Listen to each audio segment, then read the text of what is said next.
সবটাই তো আমাদের মনের ব্যাপার। এখন তো জুন আছে, ওই খাবারটাই তোমার খেতে খুব ভালো লাগবে। এখন দেখো, দেখেছো অনিন্দদা, শ্রীময়ী কেমন আমার পায়ে পা লাগিয়ে অপমান করে। কি বলছো তুমি জুন? তুমি তো দেখছি অপমান সম্মান কোনোটারই পার্থক্য বোঝো না। আমি তো তোমাকে সম্মান জানালাম, বললাম যে তুমি একটা আলুনি খাবারকে নোনতা করে দিতে পারো, একটা অখাদ্য খাবারকে সুস্বাদু করে দিতে পারো, কত গুণ তোমার। আমি তো পারি না।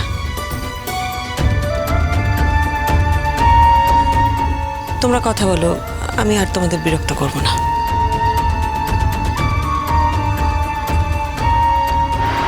শ্রীময়ী, শ্রীময়ী, কি হলো, ডাকছো কেন? না কিছু না। কিছু না? কিছু না বললে কি করে হবে অনিন্দদা? তুমি তো কিছু বলবে বলে ডাকছিলে যখন দরজা। আমি দরজাটা খোলা রাখতে বলতে চাইছিলাম। কেন দরজা খোলা রাখবে কেন? আর এটা তো একটা বাড়ি, এখানে তো আরো লোকজন আছে, যে কেউ যে কোনো সময় চলে আসতে পারে, দিদি চলে আসতে পারে। তো মিনবে তো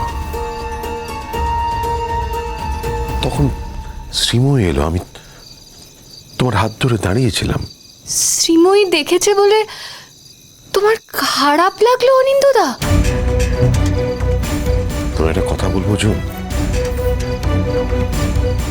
আমার কনসিয়েন্স, আমার বিবেকবোধ না এখনো বেঁচে আছে।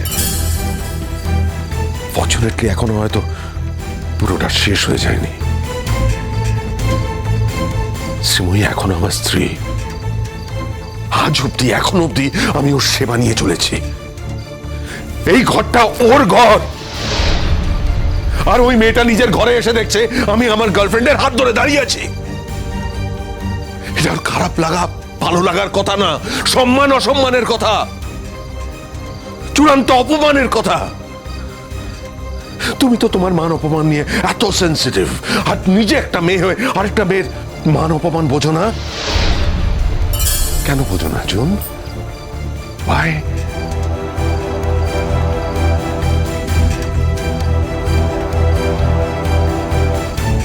তুমি তো তোমার মান অপমান নিয়ে এত সেন্সিটিভ, আর নিজে একটা মেয়ে হয়ে আরেকটা মেয়ের মান অপমান বোঝো না। কেন বোঝো না জুন? ভাই,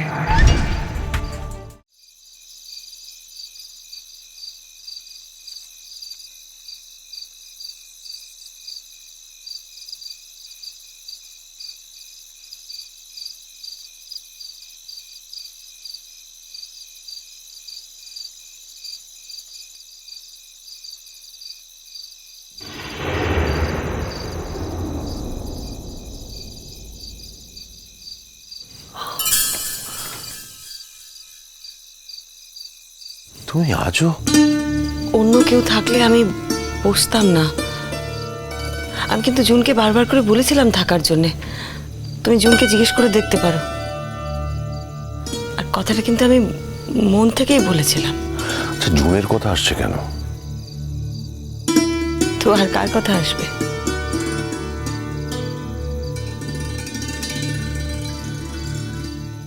আমি রাত্রে একাই থাকতে পারি, ঘুমিয়েই তো থাকি।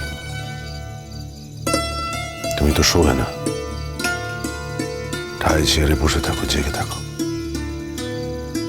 আমার খারাপ লাগে। আসলে কি জানো তো, ডাক্তার বলেছেন 7টা দিন তোমাকে একটু অবজারভেশনে রাখতে। সেই জন্য আমি রাত জাগি, আমি এখানে বসে একটু বইটই পড়ি।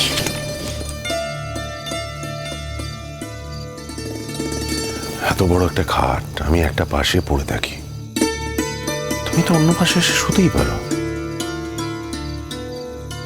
নাকি আমি এতটাই অস্পৃশ্য অচ্যুত হয়ে গেছে?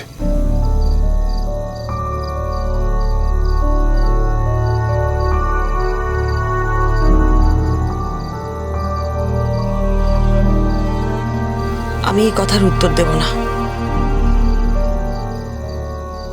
আমি যদি এই কথার উত্তর দিই, তোমার সেগুলো শুনতে ভালো লাগবে না। শুনলে হয়তো তুমি শুধু শুধু উত্তেজিত হবে। আমি চাই না তুমি কোনো কারণে উত্তেজিত হও। তোমার শরীরের যা অবস্থা তাতে তোমার পক্ষে উত্তেজিত হওয়াটা খুবই ক্ষতিকর, তাই এই প্রসঙ্গটা বাদ দাও। তুমি কেন বুঝতে পারো না? তুমি এইভাবে জেগে বসে থাকলে আমার খারাপ লাগে।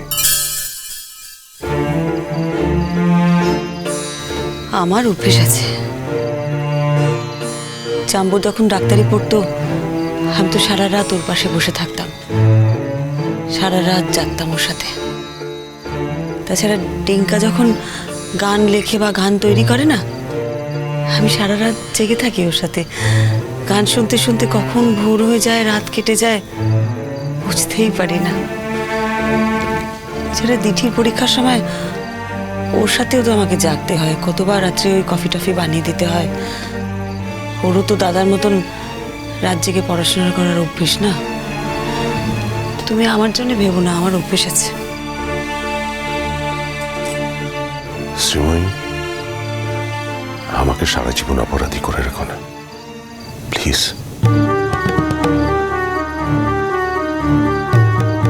আমি তোমাকে অপরাধী করে রেখেছি? ঠিক বুঝলাম না। আমাকে যখন তুমি মন থেকে সরিয়েই দিয়েছো, তখন শুধু শুধু ওই রাত জেগে আমার সেবা করে কেন আমাকে অব্লিগেশনের মধ্যে রাখছো?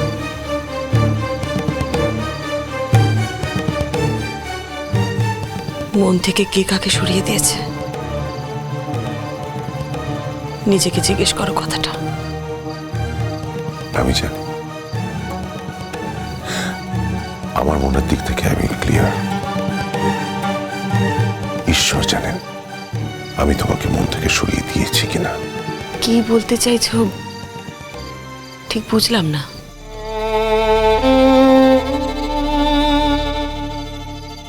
একটা জিনিস খেয়াল করেছো, বাবা বাবা কিন্তু আগে কখনো আমার হয়ে কথা বলতেন না, সবসময় মায়ের পক্ষ নিতেন। মা যা কথা বলতো তার সাথে সঙ্গত করতেন। বাবা যখন অসুস্থ হলেন তুমি তো ছিলে না।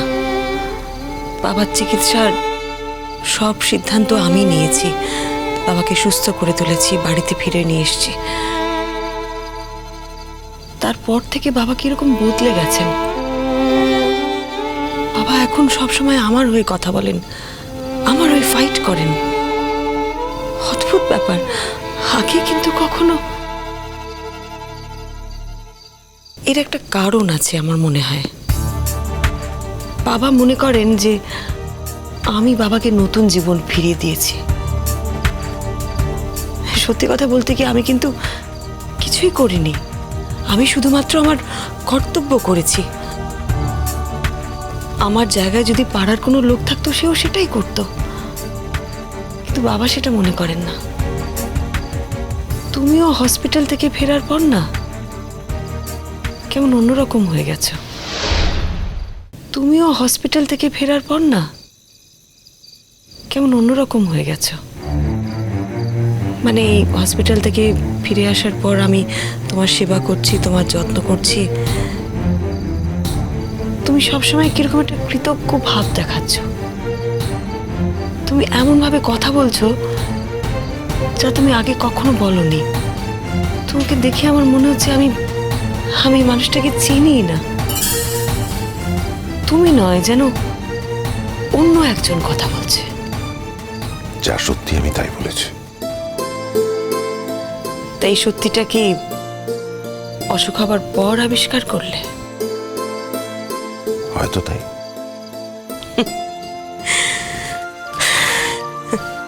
সময় আমি জানি আমি তোমার মাঝে মধ্যেই আঘাত দিই, কষ্ট দিই, চূড়ান্ত আঘাত দিই, কিন্তু তবু থাক, অন্য কোনো দিন বল। আমি জানতে চাইবো না। তোমার কাছ থেকে কোনো কিছু জানার আমার আর কোনো কৌতূহল নেই। থাকার কথা না।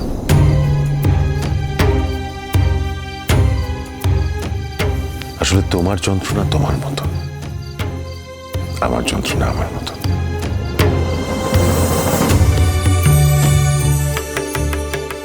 জানি, না, জানো না।